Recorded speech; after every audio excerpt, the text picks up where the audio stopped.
Africa,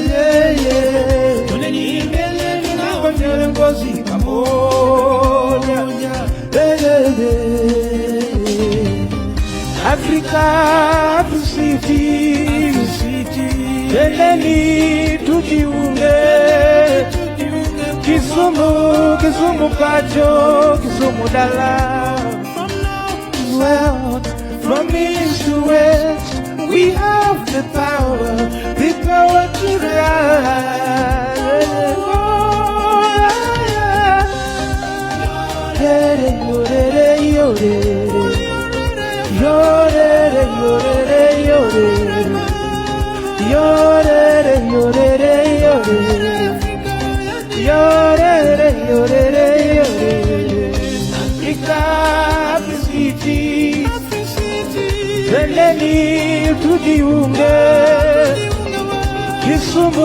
Kisumu Pacho, Kisumu Dala.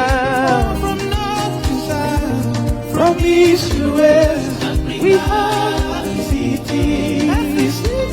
Seleni tujiunge, Kisumu Pacho, Kisumu Dala. Kisumu Pacho, Kisumu Pacho, oh Kisumu Pacho, Kisumu Pacho.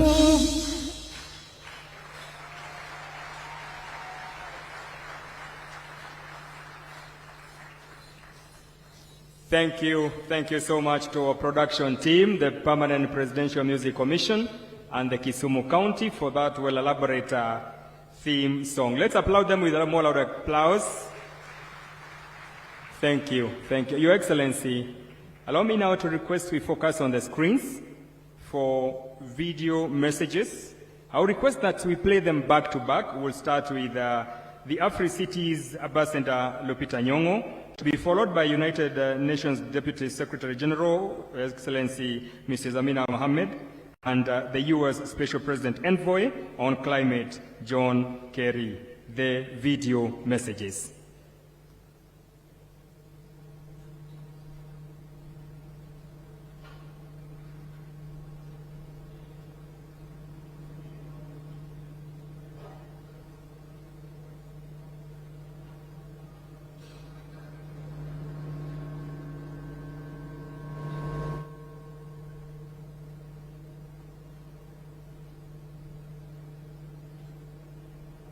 Firsthand. It has so much to offer, and I can potentially. Hello all, and welcome to the 9th Africities Summit in KISUMU. My name is Lupita Nyong'o, and I have the pleasure of being the Africities Goodwill Ambassador this year. Now KISUMU County is my ancestral home, and I have witnessed its potential firsthand. It has so much to offer, and I can finally see its vibrant energy being tapped with the radical leadership of its current governor, my father, Professor Peter Anyang Nyong'o. Well, I'm biased. You will see for yourself. I'm honored to stand by his side now as he hosts this important summit, as he has so often stood by mine. I could not think of a better place to come together to discuss tangible solutions for the challenges facing Africa and its intermediary cities than the Africities Summit. Over the next 5 days, you will participate in interactive sessions. You will hear from inspirational speakers, take workshops, implement projects, and dream up the Africa we want to see. One where everyone has access to food, healthcare, education, housing, public safety, and peace.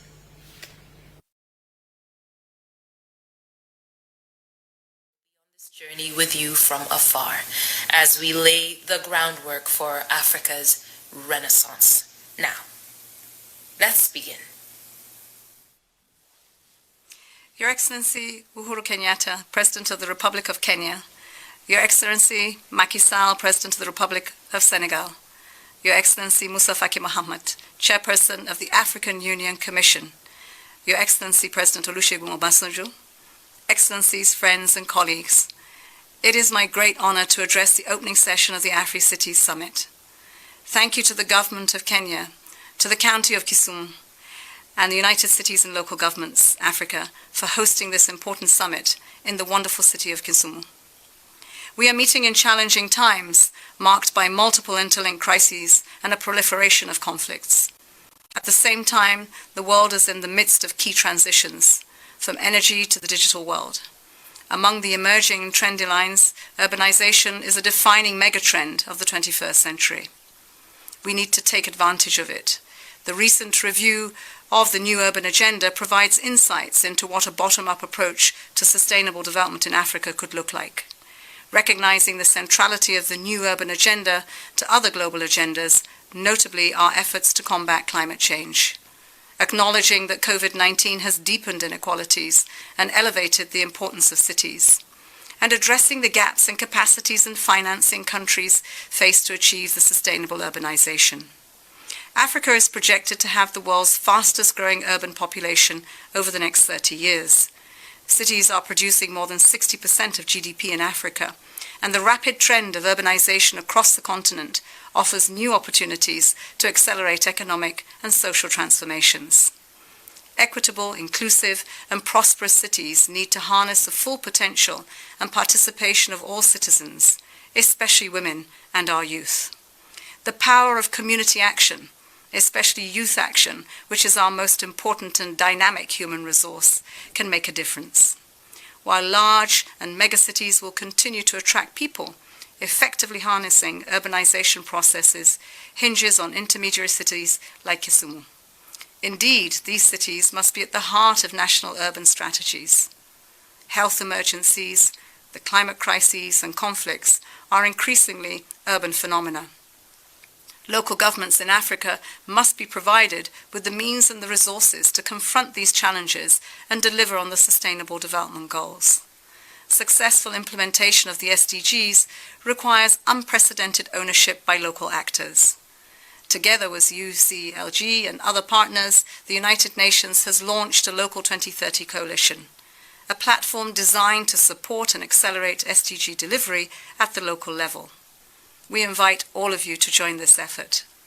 Acting together, we can leverage well-planned and well-managed cities as engines for sustainable development and innovation here and across Africa. I thank you.